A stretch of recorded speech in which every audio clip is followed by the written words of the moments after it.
Well, Dana Lewis is a foreign affairs analyst and joins us live now from London. Dana, thank you very much for your time. Good to see you. Talk of nuclear war there. How concerning are these latest comments from Putin? Well, it's not the first time. And President Putin has shaken the nuclear saber a number of times in this two-year conflict with Ukraine.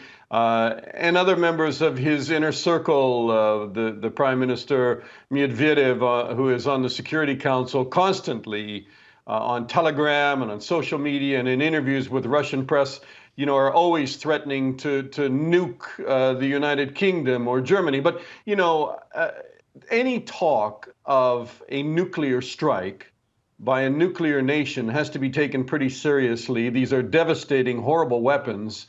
And the fact that President Putin reached for a nuclear threat only a few minutes into this speech today certainly tells us one thing, and that is that he was probably angered by the comments by French President Macron, who said that when he was asked, is it possible that European countries or NATO countries could put boots on the ground in Ukraine? He said at this point, nothing can be ruled out, that this is a war against Europe. It's a European war, and Europe has to stand behind Ukraine. And I think that's why President Putin addressed it almost immediately in this 2-hour rambling speech that went on and on for Russians, mainly about the economy and how he promises to spend a lot of money because he's running for election in March. And I'm embarrassed to say, as a news correspondent, I covered his first election and several of those after 2000. I mean, we are 24 years into the rule of President Putin, who just keeps clinging on to power.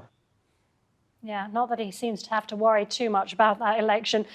Dana, Macron's comments prompted other Western countries, including the UK, to say they had no such plans of putting troops into Ukraine. Yet the German Chancellor has referred to UK assistance on the ground in Ukraine. First of all, what do you make of his comments, and why do you think he made them? Well, I think President Macron was saying that nothing has been ruled out because initially Germany, according to Macron, started, supplying first aid kits and helmets at the beginning of the war and didn't want to do more than that. And here we are, 2 years into the conflict now in its third year with tanks and F-16s rolling. And now a committee has been set up by some of the NATO countries to send longer and longer range missiles that may indeed strike well into Russia. And that was a concern of President Putin today as well. He said, we also have weapons, quote, that can strike targets on their territory, Putin said. Do they not understand this? Weapons and therefore the destruction of civilization. So he was addressing both sort of comments by Macron about long-range weapons and about boots on the ground. But I think that Macron is trying to be the leader in Europe now in terms of leading Europe to give assistance to Ukraine, to do it quickly, and to urge America to do the same thing. But certainly Macron wants to up the ante in terms of long-range weapons for Ukraine. I mean, everybody feels we're at a dire turning point in this war as Russian forces are, edging forward, and Ukraine just doesn't even have artillery rounds to answer the Russian aggression in the east. And, it's interesting that Putin was talking about more and more money today, more money for transportation. This was an election speech, right? More money for transportation, more money for education, more money for food, more money.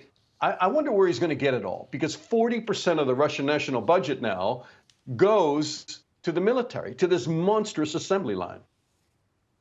Dana, thank you very much for speaking to us. Dana Lewis, live for us there from London.